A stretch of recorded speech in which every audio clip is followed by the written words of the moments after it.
형들에게 팔려 애굽에 온 지 20년 만에 요셉은 형들을 다시 만나게 되었습니다. 자신 앞에서 땅에 엎드려 절하는 형들을 보면서 요셉은 무엇부터 생각이 났을까요? 아니, 무엇부터 생각이 나야 정상인가요? 아마도 나를 팔아버린 일에 대해서 생각을 했을 것입니다. 그런데 요셉은 조금 다른 모습을 보여줍니다. 우리 9절 말씀 보겠습니다. 요셉이 그들에게 대하여 꾼 꿈을 생각하고 그들에게 이르되 너희는 정탐꾼들이라 이 나라의 틈을 엿보려고 왔느니라. 요셉이 지금 무슨 생각을 했다고요? 어릴 적 꾸었던 꿈을 생각했습니다. 20년이나 지난 후에도 꿈부터 생각을 한 것을 보면 요셉은 어릴 적 꾸었던 그 꿈을 항상 마음에 품고 살았다는 것을 보여주고 있습니다. 무엇보다도 요셉은 하나님께서 그 꿈을 이루어 주실 것을 확신하고 그렇게 살아왔습니다. 우리가 요셉을 꿈의 사람이라고 말을 하는데 사실 요셉의 꿈은 구체적으로 언제 어떻게 이루어지는지 모르는 막연한 꿈이었습니다. 첫 번째 꿈은 형들의 곡식단이 요셉의 곡식단에게 절하는 꿈이었고, 두 번째 꿈은 해와 달과 11별이 요셉에게 절하는 그런 꿈이었습니다. 그러니까 형제들과 부모님까지도 요셉을 섬기게 되는, 또 절을 하게 되는 그 정도까지만 알 수 있는 그런 꿈이었습니다. 그러나 요셉은 하나님께서 주신 꿈이었기 때문에 그 꿈을 어릴 때부터 지금까지도 생생하게 기억하고 있었던 것입니다. 그리고 그 꿈이 있었기 때문에 하나님께서 언젠가는 그 꿈을 이루어 주실 것을 믿었기 때문에 요셉은 자신에게 주어져 있는 그 어떤 상황과 사건 속에서도, 그 시간들 속에서도 최선을 다하면서 하나님과 동행하는 삶을 살아 나와서 그동안 그 모습 때문에 애굽의 총리가 되었다는 사실입니다. 그런데 꿈을 꾸었던 그대로 지금 형들이 자신에게 절을 하자 하나님께서 그 꿈을 이루셨다라는 것을 깨닫고 먼저 꿈부터 생각을 했던 것입니다. 꿈이라는 것이 이만큼 굉장히 중요한 것입니다. 꿈을 좀 다른 말로 하면 비전이겠죠. 제가 대학교 1학년 때 CCC라고 대학생 선교회에서 훈련을 받았었습니다. 여름에 이제 전국 대학생들 수련회가 있어서 참여를 했었습니다. 2만 명이 넘는 그런 대학생들이 전국에서 찾아와서 이 수련회를 함께 했습니다. 그때 수련회 주제가 딱 한 단어였습니다. 비전이었습니다. 비전. 첫날 제가 배정된 소그룹에서 이제 모임을 하는데 인도하시는 순장님이 각자 자신이 가진 비전에 대해서 소개를 하자고 했습니다. 대부분 저와 같이 대학교 1학년생들이었는데 모두 명확하게 하나님이 주신 미래의 계획들을 갖고 있었습니다. 그래서 나는 이렇습니다, 나는 이렇습니다 하면서 소개를 하는 겁니다. 이제 제 차례가 왔습니다. 근데 제가 딱 이렇게 지목이 되었을 때 저는 아무 말도 하지를 못했습니다. 그리고는 저도 모르게 갑자기 눈물이 터져버렸어요. 왜냐하면 저는 사실 그때까지 비전이라는 단어 자체도 들어본 적이 없었습니다. 비전. 그 단어도 몰랐고요. 그리고 한 번도 내 비전이 무엇이지? 내가 미래에 어떠한 계획을 갖고 있지? 무엇보다도 하나님이 주신 비전이 무엇인가에 대해서 그동안 생각해 본 적이 없었습니다. 그래서 부끄럽기도 하고 또 한편으로는 굉장한 충격을 받았다고 솔직하게 우리 순원들한테 제 마음을 표현했습니다. 그래도 다들 이제 저를 위로해 주시고 같이 기도해 주면서 그래서 이보성 형제에게 오늘 요번에 이 수련회가 꼭 필요하다고 그렇게 저에게 격려를 해 주었습니다. 수련회 그러면 그동안 이제 재밌게 노는 것이라고 생각했습니다. 이제 대학교 1학년이니까 고등학교 때까지 수련회는 잘 놀고 뭐 이런 수련회라 생각했는데 CCC 수련회를 갔는데 여기 온 친구들은 거의 대부분 강의인데 강의와 강의 사이 한 20분 정도밖에 시간이 없는데 그 시간 동안에 이동을 하면서 그냥 걸어서 다음 강의장으로 가지 않고 중간중간에 강에 들어가는 사람도 있고 나무를 붙잡고 막 기도하면서 15분 정도 그 기간을 그렇게 기도하면서 이동하는 그런 모습을 제가 보면서 또 다시 한번 충격을 받았습니다. 그래서 저도 하나님께 이 수련회만큼은 저도 그런 모습이 되고 싶다 생각해서 저 역시도 이동하면서 이제 나무를 잡고 기도를 했던 기억이 납니다. 수련회 마지막 날 저녁 집회가 될 때까지 사실은 아무런 응답이 없었습니다. 어떻게 하나님이 비전을 주시는지에 대해서도 잘 몰랐습니다. 그런데 이제 마지막 날 저녁 집회가 시작되기 전에 이제 한 30분 전부터 모여서 앉아서 이렇게 스스로 이제 기도하면서 준비를 하고 있었습니다. 저 역시도 앉아가지고 하나님 이제 마지막 집회입니다. 저에게 비전을 주세요라고 하나님께 간절히 기도를 했습니다. 열심히 기도를 하고 있는데 제가 처음으로 하나님께서 주시는 그 영적 체험을 그때 하게 되었습니다.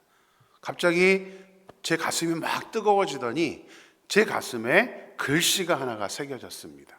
바로 찬양이라는 단어가 제가 이렇게 눈을 뜨고 볼 정도로 이 단어가 제 가슴에 새겨진 것을 보게 되었습니다.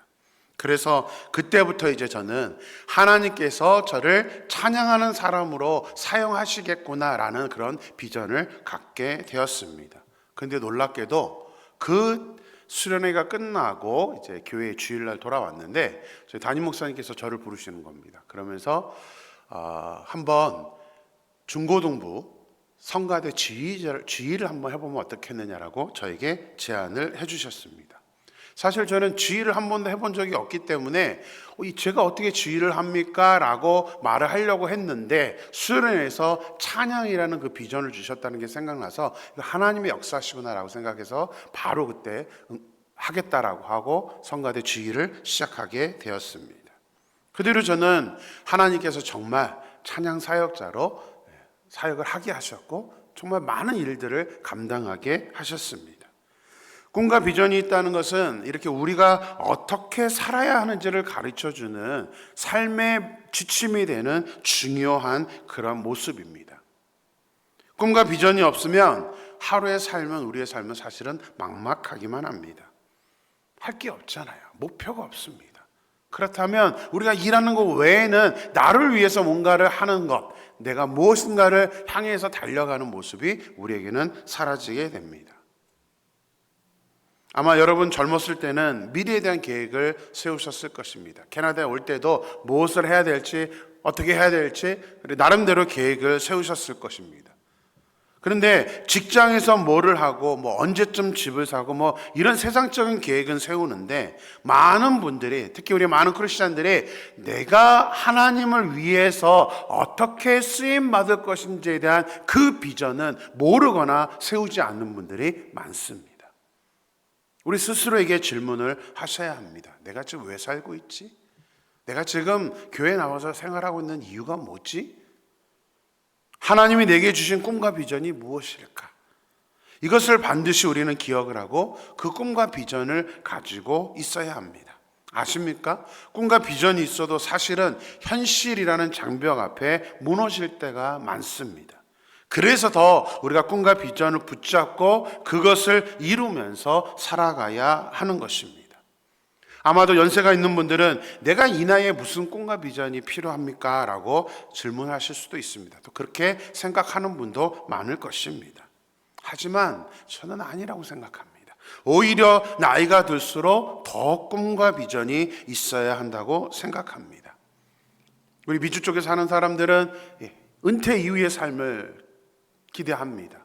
근데 우리 크리스찬들도 은퇴 후에 어떻게 살 것인지에 대한 계획을 무엇으로 세우냐면 연금 얼마 받고 어떻게 생각, 이것까지밖에 안 세웁니다. 하나님을 위해서 내가 무엇을 하지?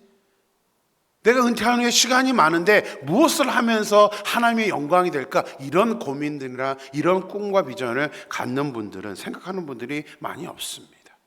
노후에 그냥 편하게 살아야지, 이게 절대 꿈과 비전이 될 수가 없습니다. 왜냐하면 우리의 삶의 궁극적인 목적이 따로 있기 때문입니다. 우리 삶의 궁극적인 목적지, 우리의 본향은 이 땅이, 이 세상이 아닙니다.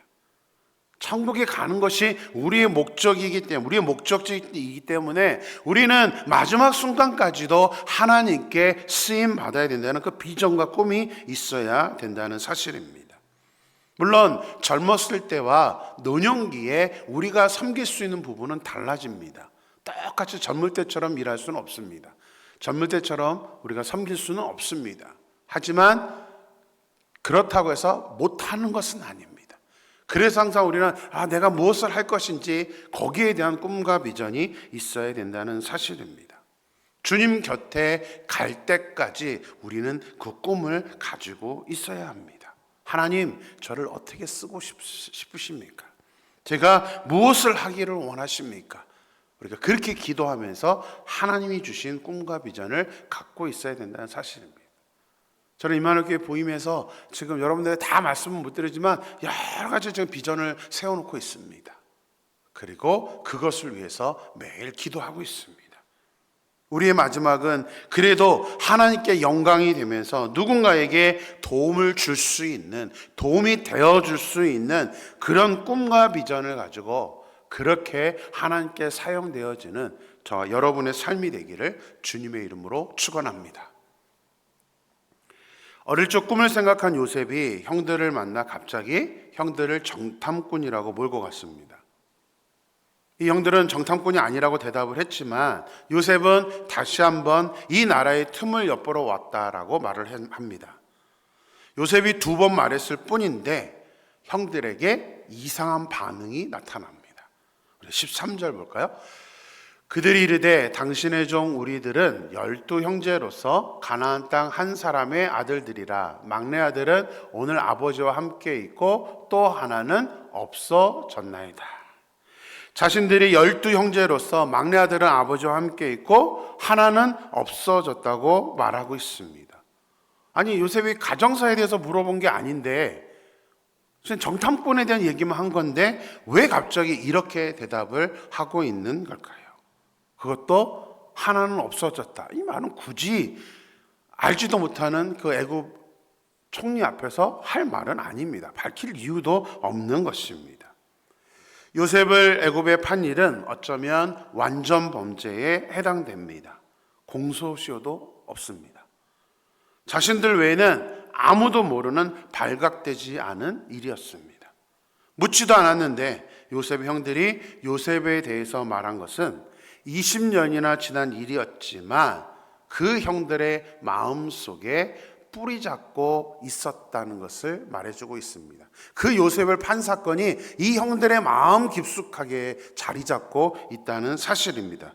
그러다 보니까 다급한 상황이 오니까 동생을 팔아버린 그 일이 갑작스럽게 돌출되어 나타나는 것입니다. 이것이 바로 죄책감이라는 것입니다. 죄를 지은 사람의 보편적인 심리입니다. 그런데 만약 이런 죄책감이 없다면 이런 사람들을 뭐라고 부르죠?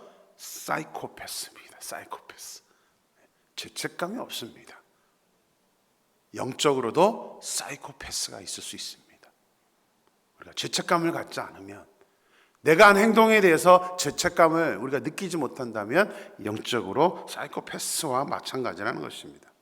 우리가 사이코패스가 아닌 이상 큰 죄이든 작은 죄이든 우리 마음속에 자리를 잡고 깊이 뿌리를 내리게 됩니다. 상처를 받은 요셉은 오히려 하나님께서 잊어버리게 해주셨습니다. 하지만 형들은 하나님의 관계에서 올바로 이 매듭을 짓지 않았기, 이 죄에 대한 부분을 해결하지 않았기 때문에 죄책감이 20년 동안 그대로 그 마음속에 남아 있었던 것입니다. 다른 사람들에게 상처를 주고도 죄책감마저 느끼지 않는 사람들이 너무 많은데 그나마 요셉의 형들은 인간적으로는 조금 그러는 모든 사람들과는 다르게 죄책감을 느끼고 있다는 것은 좋은 신호입니다.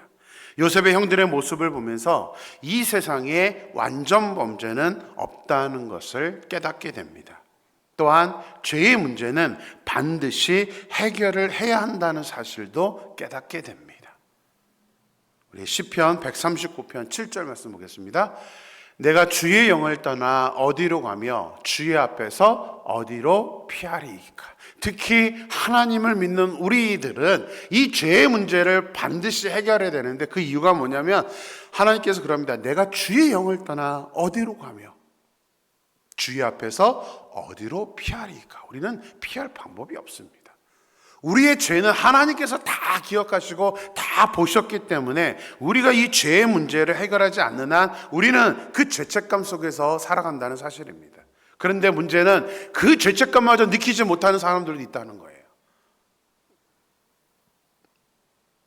그래서 우리는 반드시 우리 안에 죄책감이 남지 않도록 하나님께 죄의 문제를 고백해야 됩니다. 이것이 어렵지만 사실은 성경적으로는 너무나 쉬운 일입니다. 하나님은 그저 우리가 우리의 죄를 자백만 하면 용서하시고 다시 기억하지 않으시겠다라고 약속을 하셨습니다. 그럼에도 불구하고 우리가 우리의 죄의 문제를 해결하지 않는다, 우리의 죄를 고백하지 않는다는 것은 문제인 것입니다.